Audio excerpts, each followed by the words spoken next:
കുറഞ്ഞ കാലം കൊണ്ട് വാഹനപ്രേമികളുടെ ഇഷ്ടവാഹനമായി മാറിയതാണ് ടാറ്റ പഞ്ച്.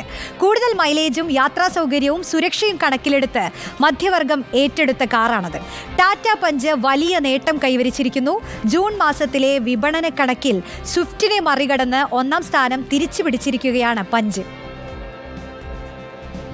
പെട്രോൾ ഡീസൽ വില കുതിച്ചുയരുമ്പോൾ കുറഞ്ഞ വിലയ്ക്ക് കൂടുതൽ മൈലേജുള്ള കാർ എന്ന ഖ്യാതിയുമായാണ് 2021 ടാറ്റയുടെ പഞ്ച് വിപണിയിലെത്തിയത്. കുറഞ്ഞ നാൾ കൊണ്ട് തന്നെ ജനപ്രിയ കാറായി മാറാൻ പഞ്ചിന് കഴിഞ്ഞു. പെട്രോൾ, ഡീസൽ എന്നിവയ്ക്ക് പുറമെ CNGയിലും പഞ്ചെത്തി.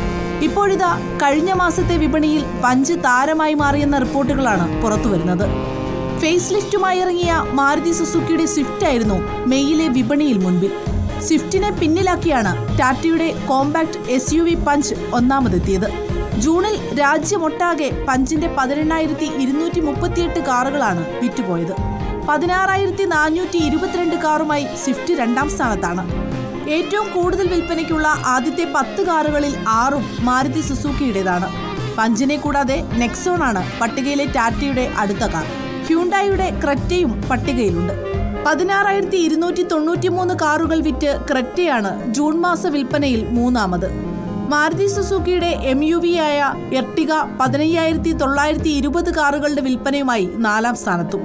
മാരുതി ബലേനോ 14,895 കാറുകളുടെ വിൽപ്പനയുമായി 5ാം സ്ഥാനത്തുമുണ്ട്.